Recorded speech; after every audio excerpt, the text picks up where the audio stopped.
Alléluia, voici la journée que l'Éternel a faite. Que soit pour nous un sujet de joie et d'allégresse. Que ce vendredi 4 juin soit une journée spéciale, une journée extraordinaire pour chacun d'entre vous. Je voudrais vraiment me rassurer que je crois du fond de mon cœur que vous êtes en bonne santé et je crois du fond de mon cœur que les enseignements de l'école de Bezalel sont en train de vous faire du bien. Je suis certain que Dieu va te bénir pendant l'émission de ce matin. Il y a pratiquement plus de 2 semaines que nous avons commencé un thème comme Joseph. Lors de la dernière séance, la séance du mardi 1er juin, j'avais fait une parenthèse sur le témoignage de Joseph. J'avais fait une parenthèse en disant que Joseph avait un mandat. Joseph était un homme qui avait un mandat. Joseph était un homme qui était en mission. Sans plus tarder, nous allons prier ensemble pour recommander ce temps à la grâce de Dieu et pour passer au partage de ce matin. Tendre Père, nous te bénissons, nous te glorifions pour la grâce que tu nous accordes de nous tenir devant toi et surtout de partager ta parole. C'est une joie pour nous, c'est un privilège de savoir que nous sommes tes serviteurs. C'est un privilège, une joie pour nous de savoir que tu nous aimes. C'est un privilège de savoir que plusieurs seront bénis au travers de l'enseignement de ce matin. Dans ton nom, nous avons prié avec les actions de grâce. Amen. Alors, on va lire la parole de Dieu. Je vous donnerai quelques vérités et nous allons continuer. On va prendre le passage principal que nous avons vu. N'oublions pas le thème de ce matin. Tu vas témoigner comme Joseph. C'est le 3e point, je pense. Tu vas témoigner comme Joseph. La Bible nous dit, Joseph dit à ses frères, je suis Joseph, mon père vit-il encore? Mais ses frères ne purent lui répondre car ils étaient troublés en sa présence. Joseph dit à ses frères, approchez-vous de moi. Ils s'approchèrent. Il dit, je suis Joseph, votre frère, que vous avez vendu pour être mené en Égypte. Maintenant, ne vous affligez pas, ne soyez pas fâchés de m'avoir vendu pour être conduit ici, car c'est pour vous sauver la vie que Dieu m'a envoyé devant vous. Et nous voyons le verset 9 qui nous dit, hâtez-vous de remonter auprès de mon père, et vous lui direz, ainsi a parlé ton fils Joseph, Dieu m'a établi Seigneur de toute l'Égypte, descend vers moi et ne tarde pas. Mais on peut encore lire le verset 8, c'est donc pas vous qui m'avez envoyé ici, mais c'est Dieu qui m'a établi père de Pharaon, maître de toute sa maison et gouverneur de tous les pays d'Égypte. Prenons un autre texte dans le livre de Genèse, chapitre 50, verset 24. Joseph dit à ses frères, je vais mourir, mais Dieu vous visitera, il vous fera remonter de ces pays, dans le pays qu'il a juré de donner à Abraham, à Isaac et à Jacob. Voilà les 2 passages sur lesquels nous avons médité il y a plus ou moins une semaine. Nous avons commencé depuis le mardi 1er juin sur le témoignage de Joseph et nous sommes en train de continuer. Il y a de vérités que je voudrais vous présenter ce matin. Le témoignage de Joseph. C'est bien beau de parler du témoignage de Joseph, de dire non, voilà. En fait, ça c'est la finalité. Il est en train de parler à ses frères comment Dieu l'a béni, comment Dieu l'a élevé, comment Dieu l'a mis dans une position enviable. Mais il y a des vérités qui sont fondamentales sur lesquelles je voudrais attirer notre attention. Tu vas témoigner comme Joseph, mais il y a des choses que tu dois connaître. Mes frères, pour que Joseph arrive à ce témoignage, le chemin était un chemin long. Ce n'était pas un chemin facile. C'était un chemin de la déception. C'était un chemin de l'humiliation. C'était un chemin des accusations. C'était un chemin de la prison. C'est la raison pour laquelle je voudrais te rappeler quelques vérités ce matin. La première chose que j'aimerais que tu comprennes, la route des épreuves n'est jamais une route sans issue. La route des épreuves n'est jamais une route sans issue. Je sais que tu es en train de passer par des situations difficiles comme Joseph. Mais je voudrais te rassurer qu'il y aura une solution. Je voudrais te rassurer que tu vas t'en sortir. Regardez un tout petit peu le parcours de Joseph. Ici, il témoigne. Regardez comment il va être vendu. On aura l'occasion d'en parler. Comment il va être accusé. Comment il va être rejeté. Mais ici, Joseph témoigne. La route des épreuves n'est jamais une route sans issue. Il y a quelque chose que Dieu poursuit quand il passe par des épreuves. De prime abord, on ne comprend pas pourquoi. Quand nous sommes dans le feu de l'action, quand nous sommes dans les épreuves, il y a des moments où on n'arrive pas à comprendre pourquoi moi. Mais c'est vers la fin que nous saurons exactement ce que Dieu poursuit ou ce que Dieu poursuivait. La deuxième chose que je voudrais que tu comprennes, toute épreuve conduit toujours à une nouvelle position. Toute épreuve conduit à une nouvelle position. Cette position dépend essentiellement de toi, de la manière dont tu te comportes. L'épreuve peut t'amener dans une position élevée. L'épreuve peut t'amener aussi dans la bassesse. L'épreuve, si tu ne fais pas attention, peut t'amener à quitter la foi. L'épreuve, si tu ne fais pas attention, peut t'amener à quitter le ministère. Regardez, frères et sœurs, le problème par lequel Joseph passait était des problèmes très sérieux. Les gens qui l'ont vendu n'étaient pas du tout des gens qui étaient loin de lui. C'était ses propres frères. C'était son propre sang. Mais malgré ces choses, quand Joseph parle, Joseph, nous voyons, n'a pas endurci son cœur dans l'amertume. Quand Joseph parle, il n'a pas endurci son cœur dans le rancœur,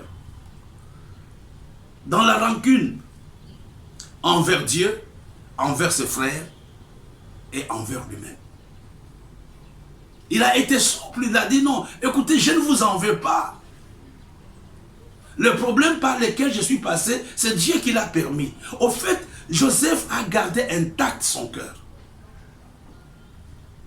C'est la raison pour laquelle il a dit, Dieu m'a fait oublier les peines de la maison de mon père. Chaque épreuve, mon frère et ma soeur, t'amène à une nouvelle position. Et cette position peut être positive, cette position peut être aussi négative. Tout dépend essentiellement de toi. Je ne sais pas par quoi tu passes ce matin, mais fais attention à la gestion de ton cœur. Il y a des gens qui sont révoltés contre eux-mêmes. Il y a des gens qui s'en veulent. Pourquoi ceci m'arrive? Un jour, je causais avec un de mes fils, dans la foi, dans le ministère. Il venait d'être éprouvé. Il m'a dit, mais je ne comprends pas pourquoi j'ai perdu ma femme. Et je lui avais donné une seule réponse. Les voies de Dieu sont insondables. Nous ne pouvons pas comprendre. Il y a des choses, mon frère et ma soeur, la seule chose que tu dois faire, c'est de dire simplement à Dieu, je te rends des actions de grâce pour ce qui m'arrive. Regardez Joseph, si Joseph avait gardé la rancune, il n'allait pas découvrir le plan de Dieu. Il n'allait pas découvrir ce que Dieu voulait faire avec lui. Ça, c'est important. Je disais que toute épreuve nous amène à une nouvelle position. Je ne parle pas de l'élévation. Je parle d'une position. La position peut être bonne, la position peut être mauvaise. L'épreuve peut t'amener à apprendre des choses que tu ne connais pas. L'épreuve peut t'amener à t'améliorer. L'épreuve peut t'amener à tisser de nouvelles relations. L'épreuve peut t'amener à faire quelque chose que tu n'as jamais fait. Il y a une nouvelle position que Dieu poursuit. Et tu vas témoigner par rapport à la nouvelle position. Tu vas témoigner par rapport à cette nouvelle position. Parce que ne pense pas que c'est toujours le diable. Souvent, quand le problème arrive, nous avons toujours l'impression que c'est le diable qui nous combat. Et je voudrais aussi que tu comprennes que l'épreuve te rend. C'est Dieu qui utilise l'épreuve pour te rendre souple à faire sa volonté. Peut-être tu es lourd aujourd'hui, mais Dieu peut passer par l'épreuve pour te façonner. Dieu peut passer par l'épreuve pour que tu écoutes beaucoup plus sa voix. Dieu parle dans un songe à Joseph, tes frères vont s'agenouiller devant toi, etc. Je pense que les jeunes hommes étaient dans l'excitation en disant je serai un grand leader, je vais vraiment maltraiter, je vais dominer sur mes frères. Mais avec l'épreuve, vers la fin, il témoigne en disant Dieu m'a... Ce n'est même pas vous qui avez voulu me tuer, mais Dieu m'avait amené ici pour vous sauver la vie. L'épreuve est quelque chose, c'est un instrument de façonnement de Dieu. Quand Dieu voit que tu es en train de t'égarer, il peut te faire passer par l'épreuve. Il y a des choses que nous pouvons, il y a des exemples que nous pouvons donner. Il y a des témoignages que nous pouvons donner. Peut-être même quand je suis en train de parler, il y a des choses que toi tu as appris pendant l'épreuve. Vous savez, il y a quelques années, je ne pouvais pas imaginer que quelqu'un pouvait manquer d'argent. Quand les gens me posaient le problème, pour me dire je manque 1000 francs, je dis mais Seigneur, mais ces gens ne prient pas, comment il peut manquer 1000 francs? Mais quand je suis passé par l'épreuve, j'ai commencé à savoir que c'était possible que quelqu'un manque. Je voudrais ouvrir une parenthèse. Peut-être tu le sais. Pendant que Joseph est malmené, il est jeté, il a cessé, donc nous rappelons, il était dans le puits. Nous nous rappelons, il était dans la prison de Potiphar. Nous nous rappelons, les gens vont l'oublier, Joseph n'avait jamais pleuré.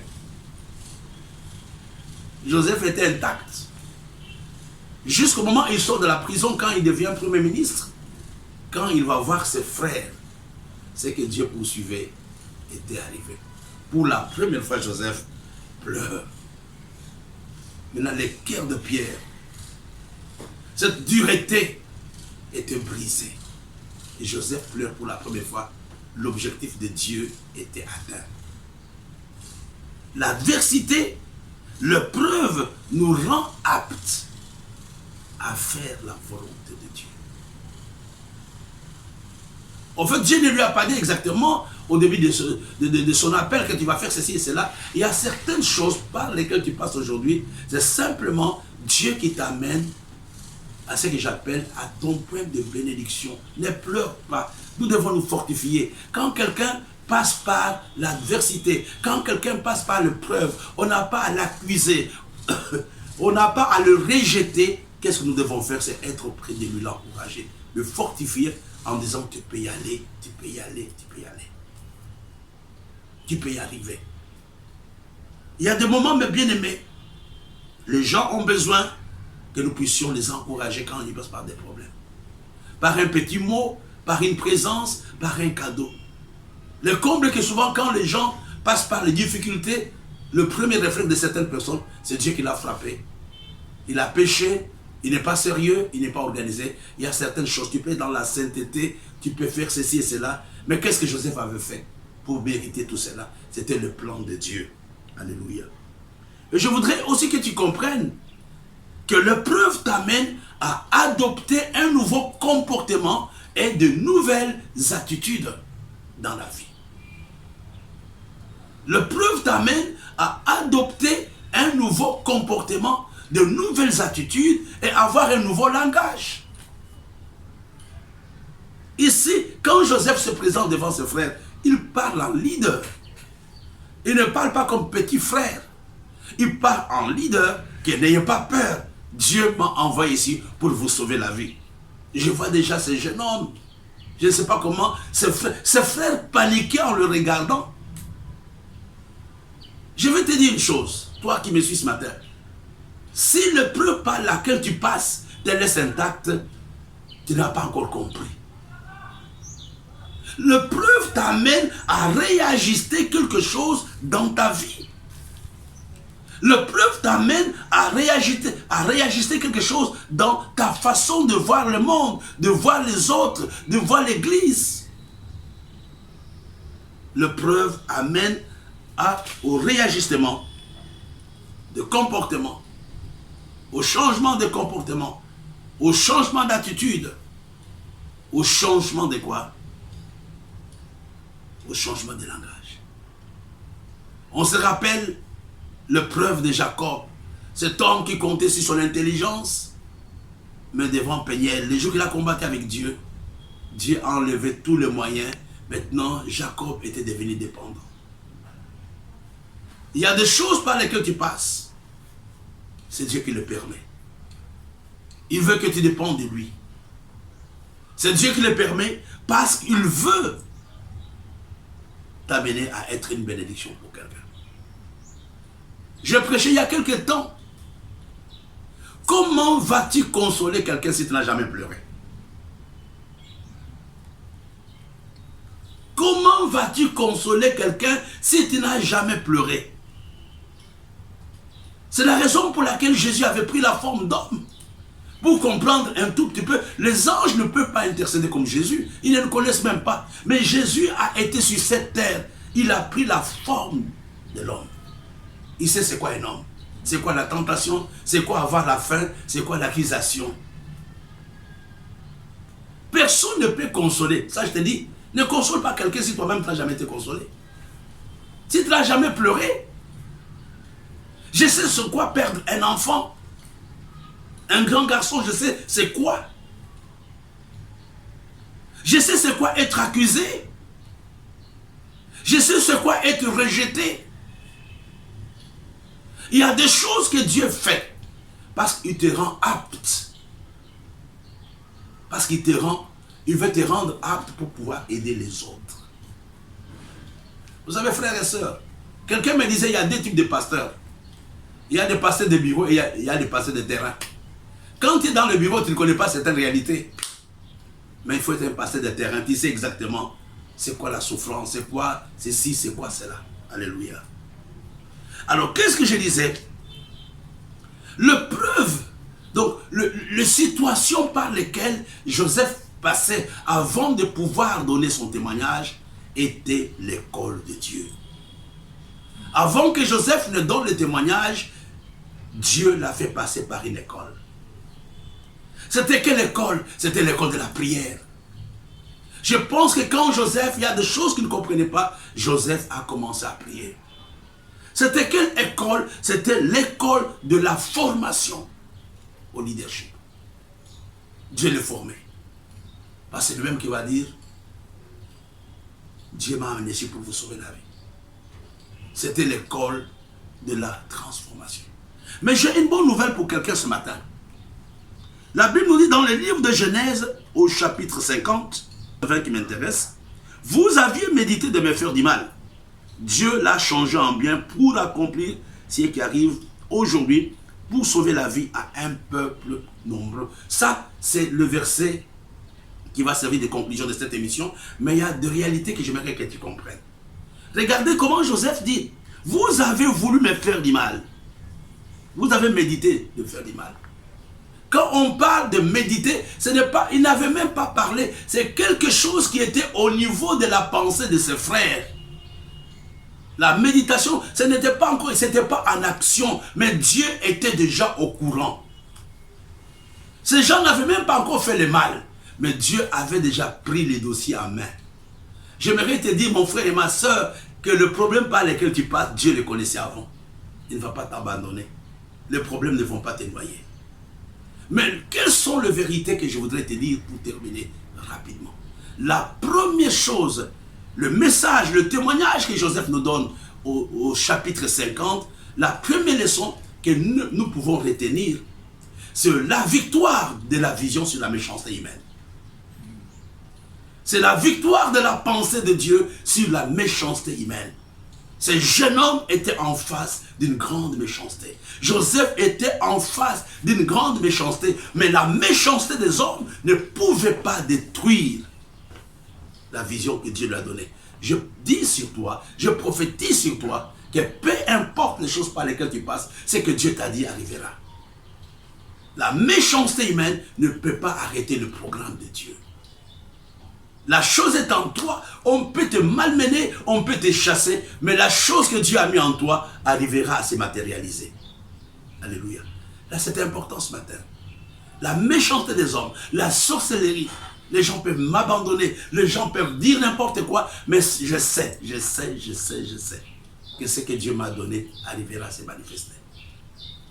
Et la deuxième leçon que j'aimerais que tu retiennes, malgré la méchanceté des hommes, malgré la complexité de situations par lesquelles je peux passer, Dieu a la main mise.